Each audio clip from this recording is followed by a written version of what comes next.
President Tinubu meets progressive governors, calls for unity of purpose for a better Nigeria, makes first set of appointments. Let's constantly deliberate, think together, and maintain an open door policy. Senate President refutes speculations on seeking leadership of the 10th National Assembly. I don't really wish to be one. I've played my part. Labour leaders push for reversal of fuel subsidy removal for wider consultations. Nigerian Labour Congress is hereby calling for proper investigation in the process of subsidy. Good evening and welcome to the Network News on NTA. I'm Elizabeth Omori. Ajola Komiakere joins us from Lagos. Don't forget to follow this newscast live on our website, nta.ng/live, NTA News Now on Twitter, as well as other social handles displayed on the screen. President Bola Tinubu has announced the appointment of his Chief of Staff and the Secretary to the Government of the Federation in his first set of appointments. President Tinubu made the announcement when he received members of the Progressive Governors Forum at the State House, Abuja. Musbaut Danwahab reports. It was the first official meeting for the chief executives on the platform of the APC. Two former governors, newly occupying the first and second seats in the country, with returning and new governors. Exchange of felicitations was in order for the progressive family. This is about Nigerian project. And then, moments of frank talks as experience came forth. Respective mandates in the kitty, and President Tinubu now wants the governors to wake up to the realities of governance. We have inherited the asset and liability of our predecessors. I will campaign for the job. We can't complain. I just need to appeal to you. Put yourself together. Let's constantly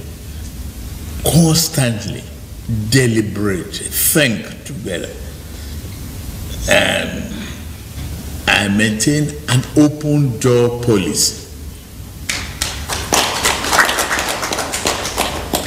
Get that one clear.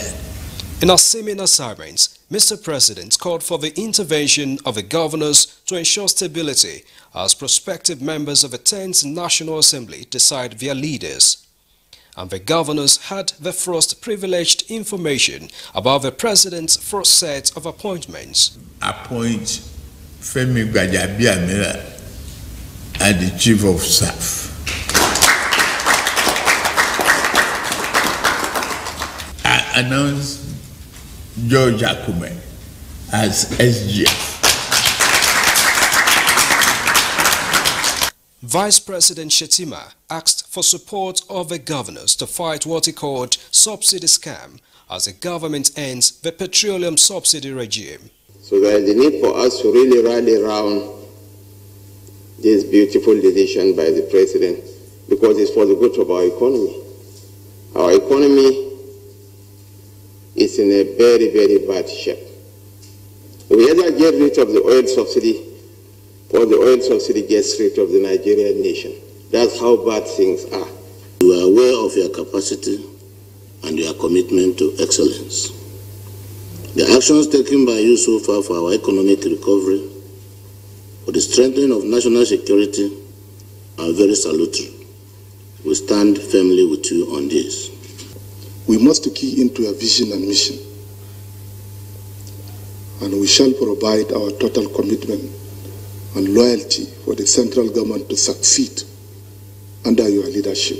That dream that you have for our country, that renewed hope that you have pushed forward for our country will be realized. And in this service to the nation, there was an agreement on unity of purpose and constant consultation between the President and the progressive governors. From the State House, Musbaut Danwahab, NTA News. Meanwhile, the newly appointed Chief of Staff, Femi Gbajabiamila, and the Secretary to the Government of the Federation, George Akume, have reported to the Office of the President. Musbadan Wahab once again reports. Just hours after the appointments, the new Secretary to the Government of the Federation, George Akume, and the Chief of Staff, Femi Gbajabiamila, visited Office of the President.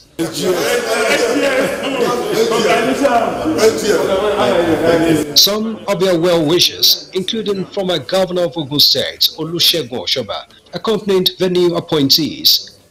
This is a thank you visit, but the President believes the appointees have paid their dues. You deserve it. You earned it. Governor Seyi Makinde of Oyo State and former Governor Nyesom Wike of Rivers State also came calling. Well, there are tough decisions to be taken, and he has started well, and we pledge our support to him. With this first set, it is expected that more appointments into key positions will come through in the coming days. From the State House, Musbah Wahab, NTA News. President Bola Tinubu attended his first congregational Jumat prayer as president. The president arrived at the Ansaruddin Mosque, Abuja, to the welcoming hands of the officials. Musbah Wahab reports that it was an opportunity for soul purification ahead of his leadership task.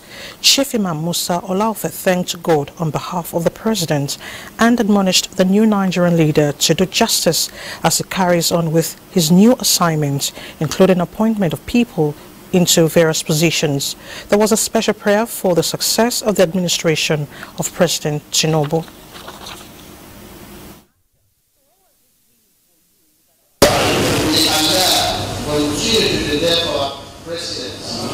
The vice president, and all other officers that have been appointed to work with you. Allah will make them easy for everyone. Allah will assist this one. Bismillahirrahmanirrahim. Allah nur samawati wal ardi. Masal nuri kamishkati fiha misbah. This will have that David is only Quran. Allah be your guide. Allah be guiding you, leading you to conquer. Thank you very much. Thank you.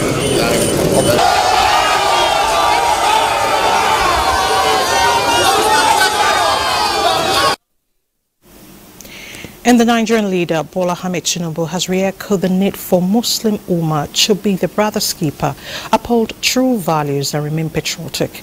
The president stated this in a message delivered by Vice President Kashim Shettima at the inauguration of the newly constructed National Assembly Community Mosque. Mohammed Rabiu reports.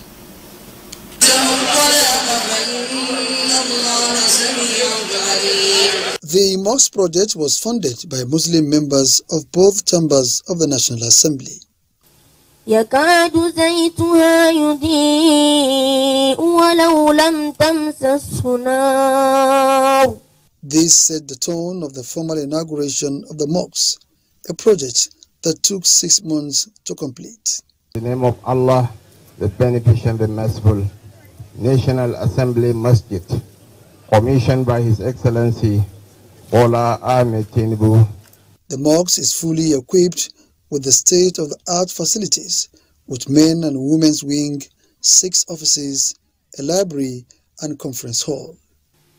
50 years from now, half of us assembled here will not be around. And very few people will know that we had ever existed. So we should walk the earth with humility.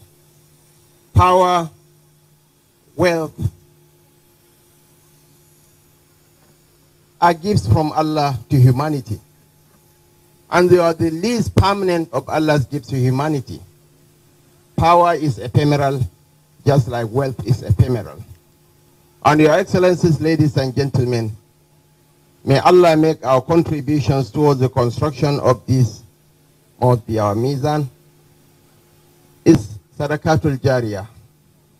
Even if we are gone, rewards from the construction of this mosque will follow us to our graves.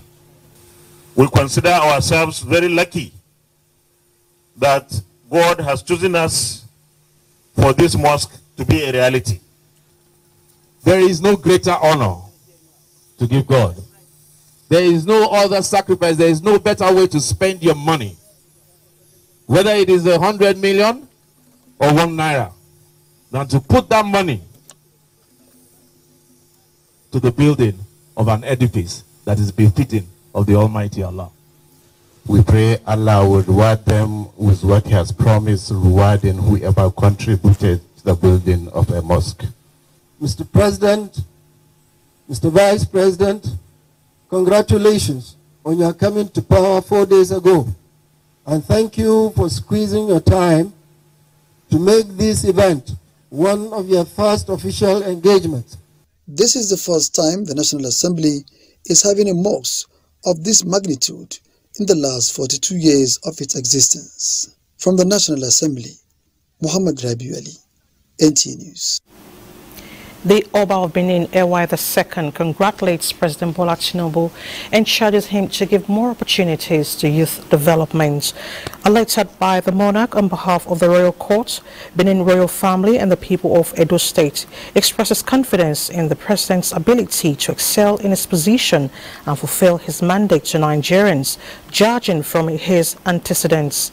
The Oba describes the swearing-in of President Tinubu as the 16th president of Nigeria as fulfillment of destiny, the people's will, and the wish of God Almighty. The monarch praised God to grant the Nigerian leader the enablement to pilot the affairs of the nation. In other news, Senate President Ahmed Lawan has finally dispelled rumors that he indicated interest to run again in the 10th Assembly. Senator Lawan told correspondents at the State House Abuja that his major concern now is mentorship of the new national lawmakers to ensure that right personalities emerge leaders of the next Assembly. But the truth is, I've never indicated an interest to run. But I have a responsibility to the Senate, to the National Assembly, having been in the National Assembly for almost 24 years now. And when we have about 70% of our members of the National Assembly, especially in the Senate, who are new, those of us that have been there longer, owe everybody that responsibility to at least help in mentoring those who are new, even if we have no presiding officer or principal officer position. And I don't really wish to be one. I've played my part, and I'm happy that we have played our part. We have made our impact, very positive impact. Of course, we had our shortcomings, but I can hold my head high on behalf of all my colleagues in the Senate and indeed in the National Assembly, that this National Assembly has helped in national development in no means major, because we have succeeded in getting very critical and crucial legislations passed and assented to by the former president. And from the court, the presidential candidate of Labour Party, Peter Obi, has so far tendered certified true copies of forms ECHA electoral documents from 12 states at the Presidential Election Petition Court, alleging electoral malpractice in the conduct of February 25, 2023 presidential election. Austin Ayebe of our Judiciary Desk reports. At the continued hearing of the petition filed by the presidential candidate of Labour Party, challenging the outcome of the 25th February 2023 presidential election, his legal team tendered in evidence certified true copies of forms ECHAs from 6 states. These include documents from 21 local government of Adamawa State, 8 local government areas of Bayelsa, 31 local government areas of Oyo, 18 of Edo, 20 of Lagos, and 31 local government areas of Akwa Ibom State. They also tendered results of the poll from additional 6 local government areas of Rivers State and 1 local government area of Niger State. All the documents were admitted in evidence by the Presidential Election Petition Court, but not without being objected to by all the counsel to the respondents, who told the court that they shall give their reasons for objections in their final written addresses. Meanwhile, the Presidential Election Petition Court still adjourned hearing of the petition filed by Allied People's Movement against the election of President Bola Ahmed Tinubu to 9th of June 2023 for the inability of the Council to obtain certified true copy of the Supreme Court judgment on the issue of double nomination of Vice President Kashim Shettima, which was the major ground of their petition. From the Court of Appeal, Abuja, Austin Anyebe, NTA News. You're watching the network news on NTA. Let's pay some bills. More reports ahead. To stay with us. Thanks for staying with the NTA. We begin this segment with words from the Nigerian Labour Congress directing workers across the country to embark on an indefinite strike from Wednesday next week if the NNPC refuses to revert to the old petrol pump price. President of the Congress, Joseph Ajero, made the declaration after a NEC meeting of the Congress in Abuja. Joseph Otsen reports. Subsidy It all started with the president's inaugural speech that echoed, "Subsidy is gone." The next day, NNPC Limited announced new price of petrol of over 500 naira per litre in some parts of the country.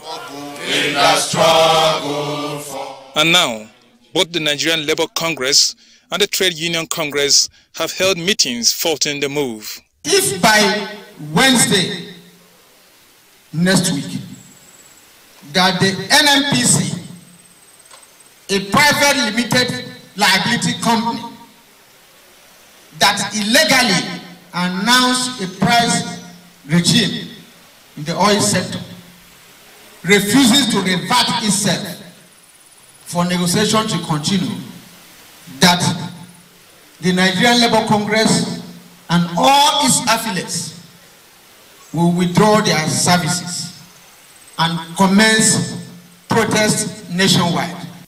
So status quo ante should be maintained while discussion continues. The NNPC has refused to disclose the beneficiaries of the subsidy.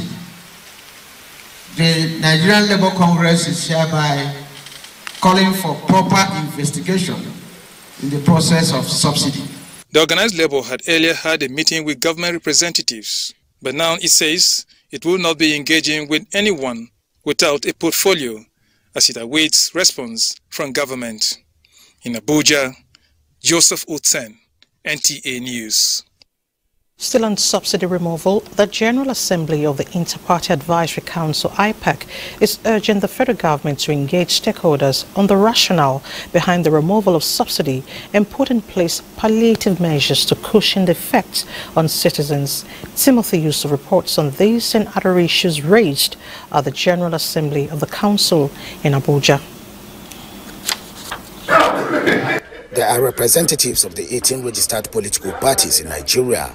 As a partner in progress, IPAC in its last General Assembly of May 17, 2023, approved the constitution of a technical committee to set an agenda for the Bola Ahmed Tinubu administration in order to assist in managing some challenges confronting the nation.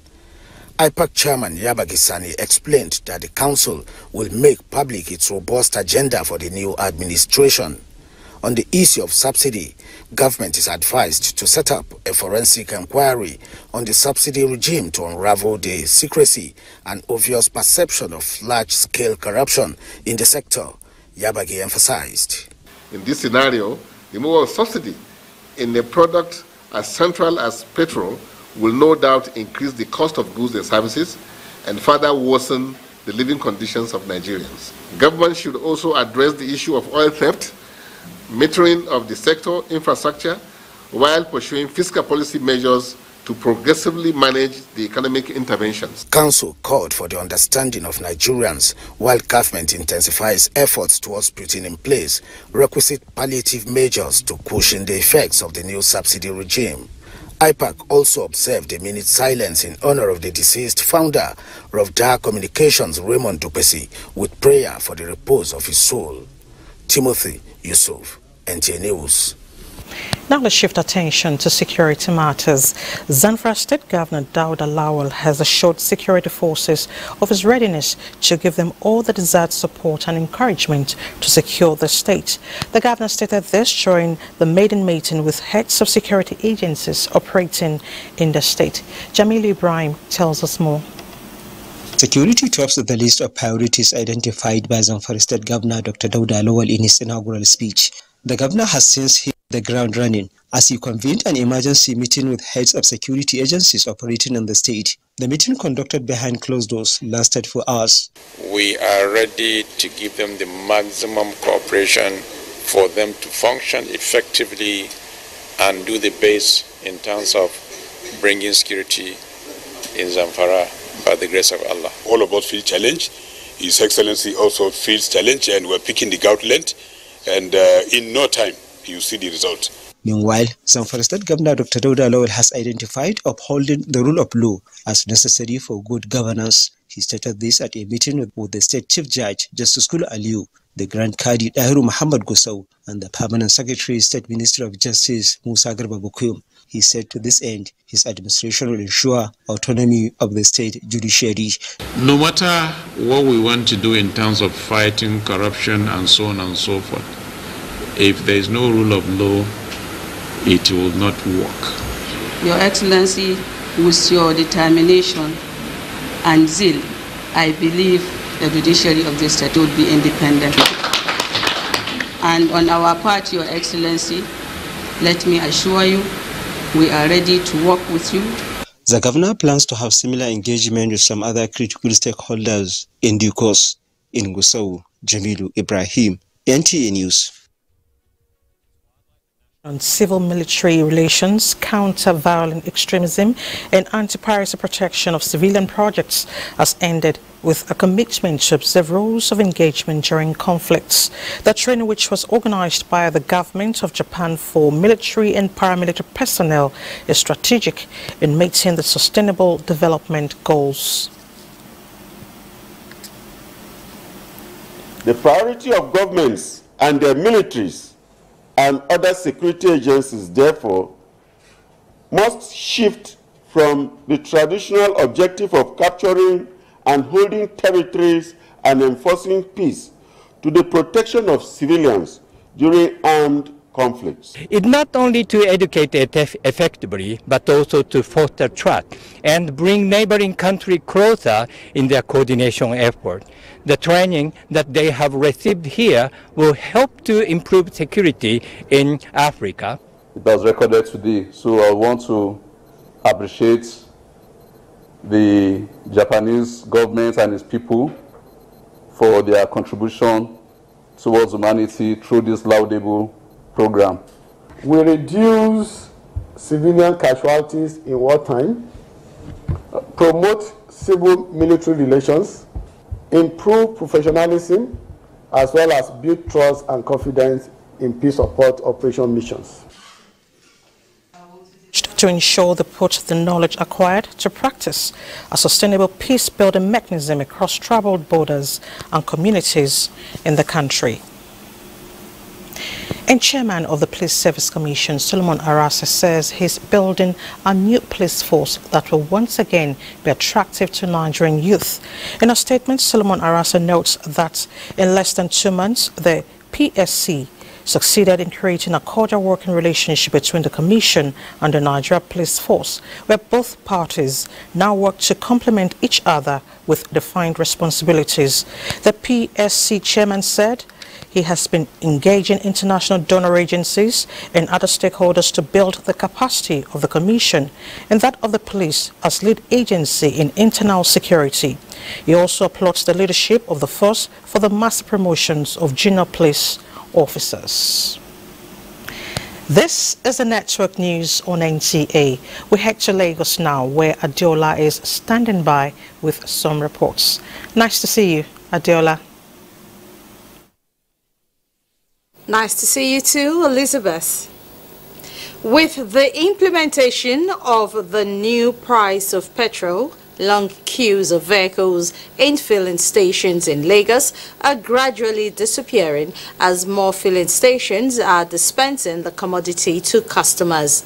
Amaka Owo reports that some Nigerians are, however, appealing for palliative measures to cushion the effect of the subsidy removal.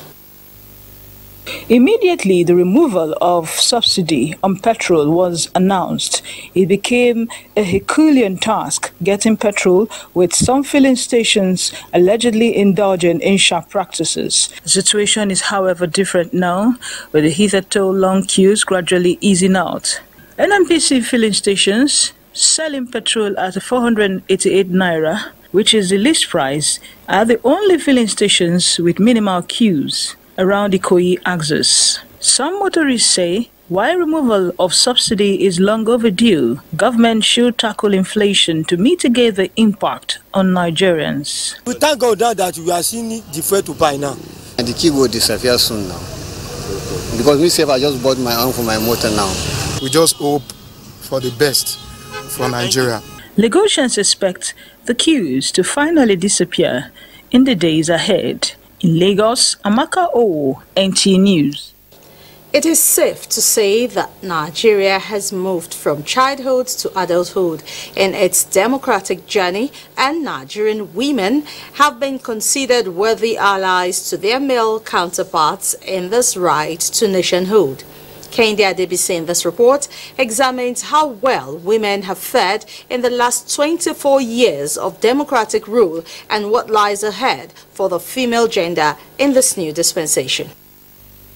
Although the nation has not been able to achieve the extant national gender policy recommending 35% affirmative action, which seeks for a more inclusive representation of women with at least 35% of both elective political and appointive public service positions. Concerted efforts have been made by government and non-governmental organizations to increase the level of participation of women in politics. One of such is the recent attempt by the Senate to reconsider the Gender Equitable and Opportunities Bill, which did not make it to the state assemblies during the Constitution alternative bills.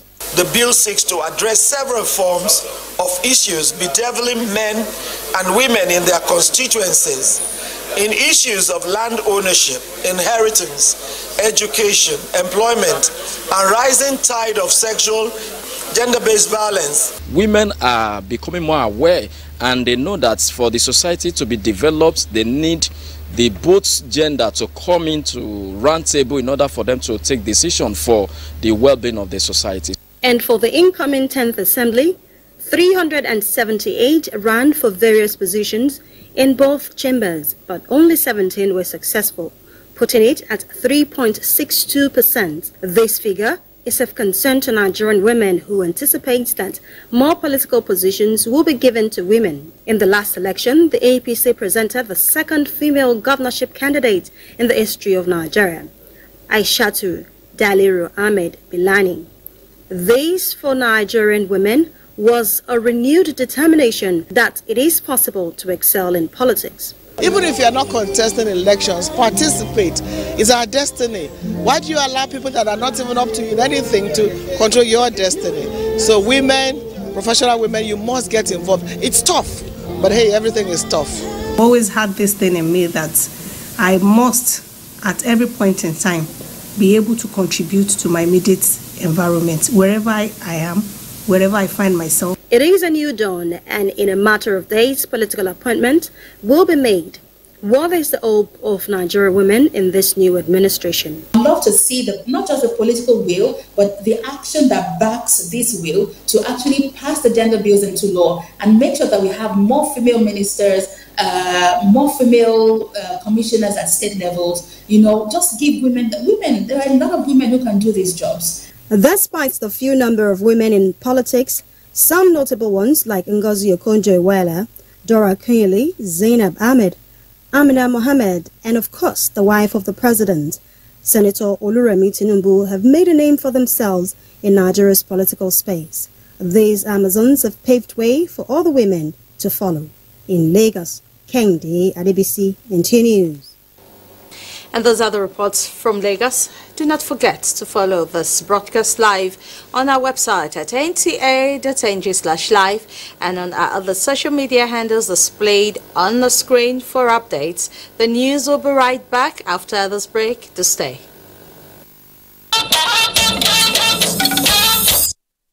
Thanks for staying with us. The federal government has been commended for the prompt evacuation of all Nigerian nationals stranded in Sudan. An imam of the National Mosque, Dr. Muhammad Kabir Adam, gave the commendation when he led a delegation of Nigerian Sudan Students Alumni Association on a visit to the chairman CEO, Nigerians in Diaspora Commission, NITCOM, Abike Dabiri Erewa. He described the visit as a show of appreciation to the Nigerian government for all efforts put in place to bring back the students safely. What we did was to continue calming the children there down, to be rest assured that Nigerian government will evacuate all, and now it has become a history. Dabiri Erewa, who was awarded a Medal of Honor, says she's receiving it on behalf of the Nigerian government, Ministries of Foreign Affairs and Humanitarian Affairs, Refugee Commission, Immigration and NITCOM, among others, who worked closely to bring the stranded Nigerians back home. Important, particularly communicating with the people. Fighting was tough. There was anger. Tempers were high. There was anxiety. Parents didn't know what would happen to their children. Nobody slept a wink. The NITCOM bus further appealed to all the returning students to adhere to all rules that will be rolled out by the Ministry of Education at various levels to ensure they complete their education. And from the creative sector, we hear that Nigeria and Zimbabwe are exploring ways of harnessing cultural diversity towards the promotion of peace and unity on the continent. This was made known when the Director General, National Council for Arts and Council, Olusegun received a delegation from Zimbabwe National Defense University in Abuja. Oinaya Kaloka reports. Nigeria and Zimbabwe bilateral relation dates back to the 80s. Where both countries interact in the areas of politics, economics, culture, and security. Participants from the Zimbabwean National Defense University at the cultural headquarters in Abuja were received by the Director General, National Council for Arts and Culture, Olusegun Roshewe. We are understanding each other better, reduce unnecessary bullying, unnecessary attack, unnecessary fighting. So we have used tactically and strategically use culture to tell our people that security is key to us. Leader of the delegation, Brigadier General Dante Adaratwe, said the visit is fruitful as it will strengthen the relationship between both countries in promoting peace and unity through the use of culture. Compare notes, look at the socio-economic, political and economic environment, with a view to actually improve our own back home. It's part of the study. Nigeria and Zimbabwe share a lot in common in cultural diversity. Oinaya Kaloka, NTA News. Jigawa State Governor Umar Namadi says the state government will continue to partner relevant professionals towards achieving greater heights in accountability, transparency and economic development. He stated this when the 58th president of the Institute of Chartered Accountants of Nigeria visited him in his office. Haruna Mohammed reports. 58th President of the Institute of Chartered Accountants of Nigeria, ICANN, Tijani Isa, alongside other members of the professional body, were in Dutse, the Jigawa State capital, to congratulate one of their members, the governor of the state, Umar Namadi, for his victory. He commended the Jigawa State government for prudent management of resources, which earned the state a top rank in the ICANN Accountability Index. And hope that such encouraging performances will be sustained. We also request Your Excellency to join the Institute in raising awareness among the state's actors on the relevance of this index. For the first time, the state will being the first state in terms of budget transparency in Nigeria 2 consecutive times. The president, however, appealed to Governor Umar Namadi to ensure ministries, departments and agencies under his watch continue to conform to the ideals of integrity and professionalism in the management of resources. The 58th president, Tijani Musa, also visited the palace of the Emir of Hadejia to thank the Emir for his support and encouragement throughout his stewardship, which he said has enabled him to achieve more. The Emir of Hadejia, Abubakar Maji, expressed happiness at the visit. The president also visited the Emir of Zazzau, Ahmad Nuh Bomali, where he informed the royal father that Zaria is the frame target of the institute in view of its strategic position. Come here to intimate His Royal Highness what we do and we did, and that we need his support and encouragement. The Emir lauded ICANN for recognizing Zaria Emirate as a key partner. We as a community are delighted to have so many accountants. So we are hoping, inshallah, to key into a vision. The delegation were conducted around the facility at the palace of the Emir of Zazzau. Haruna Mohammed, NTA News. To food and nutrition, Nigeria and other nations under the Food and Agriculture Organization of the United Nations are marking this year's World Milk Day. Musa Babali reports that investigation reveals that importation of milk and other dairy products remains a major challenge in Nigeria. Demand for milk and dairy products have continued to increase globally, with milk consumption hitting above 900 million tons annually. But for other countries, the consumption per capita remains low, while India remains the world's largest consumer. The challenge in Nigeria, as investigated by NTA, is low production from cows due to breeding methods. Imagine the cow, the Fulani area, moving from here from one place, they cannot give you 1 liter. If you have a Frisian cow that can give you 20 liters a day, you are okay, just one, not two. And each 1 liter go to the 550 naira per liter. The Central Bank of Nigeria says the country is losing over R1 billion daily on the importation of milk and other dairy products. Now, this year's World Milk Day, like every other year, is focusing on how can we bridge this gap, taking into cognizance our environment, livelihoods, and nutrition. To address this, therefore, the Federal Ministry of Agriculture has designed a program that will enhance animal production for milk and beef.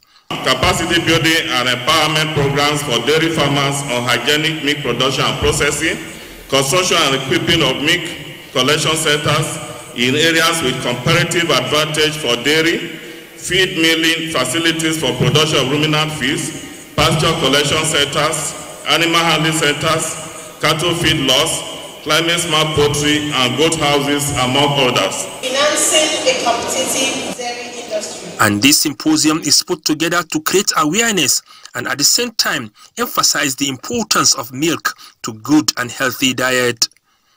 Musa Baba Aliyu, NTA News. It's time to talk business, and our busy businessman, Benny Adams, is ready. Benny? Thank you, Elizabeth, and welcome to business. The present administration's promise of remodeling the country's economy to bring about growth and development through job creation in the digital economy and creative sector has received a nod, with Nigerian entrepreneurs in the diaspora sharing ideas on the way to go. To thrive, we need creative youth centers in every local government, in every state of this country. I am an advocate of the creative economy. I'm an advocate for making sure that we have such infrastructure put in place. And I think that will be a great starting point as we begin to think and navigate around innovation and entrepreneurship for our young people in Nigeria. And the first edition of GITEX Africa Morocco kicked off in Marrakesh with the participation of more than 900 exhibitors and startups, as well as delegations from almost 100 countries. The event is aimed at positioning the continent as a digital space. We are here at GITEX to promote our solution, to maybe make partnerships and to enforce and reinforce our footprint in the African region, because we have many customers in Africa. And back home at the end of last week day of trading on the exchange, a total of 455.8 million shares in 7,457 deals, corresponding to a market value of 6.1 billion naira, were traded. Compared with previous trading day Thursday, today's data shows 17% improvement in volume, 7% improvement in turnover, but 3% decline in deals. The current market capitalization is 30.4 trillion naira. FBN Holdings recorded the highest volume of traded shares, followed by Access Holdings and the United Bank for Africa. Well, that is business news. Network news continues after this break.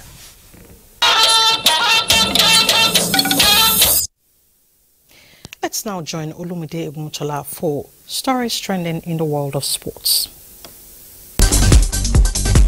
Nigeria and Ghana will again rekindle old sports rivalry Saturday as the two countries will clash in an international friendly match in wheelchair softball at the National Stadium, Surulere, Lagos. In football, the Interim Management Committee has unveiled the new Nigeria Premier Football League logo ahead of the Super 6 Championship playoffs, which kicks off on Saturday at the Mobolaji Johnson Arena, Lagos. Highlights of the event was the draws, which revealed the fixtures of the championship that will produce the 2022-2023 league champions. The one opening match will be Eyimba against Remo Stars. Whoever wins this league will be very credible enough that the country should support them for CAF Champions League.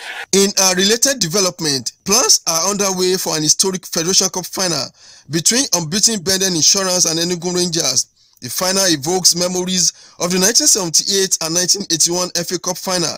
Still on football, the stage is set for the final of the Wafubi Nations Cup scheduled for Saturday. Again, two arch rivals, Nigeria and Ghana, will slug it out. From the foreign scene, this year's FA Cup final is a Manchester derby for the first time in the competition's history. The match, slated for this Saturday in Wembley, is the 142nd FA Cup final. In another news, Nigerian School Sports Federation is set to discover the champion in every child with its developmental initiative across all sports. We're bringing in new innovations, celebration of sports, education and culture in what we call the Vibes Day. Plans have been concluded to give students remarkable sports experience. In Scrabble, the third edition of the annual Emmanuel Igbele Scrabble tournament commenced Friday in Lagos.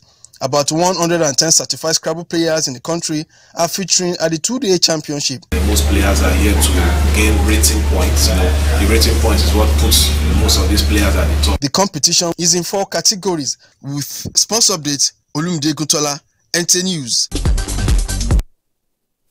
Thank you, Olumide, for the updates.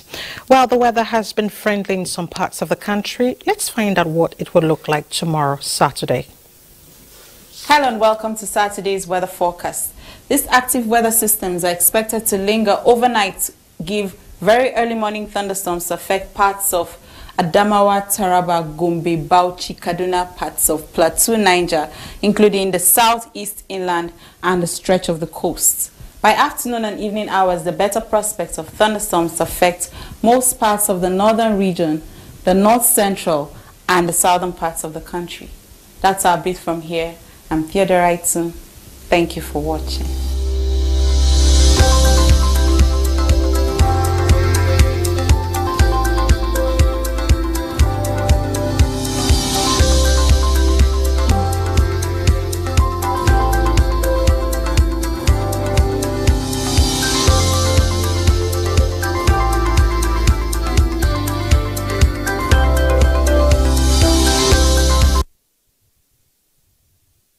Thank you so much for your time. I'm Elizabeth Omori. Remain patriotic.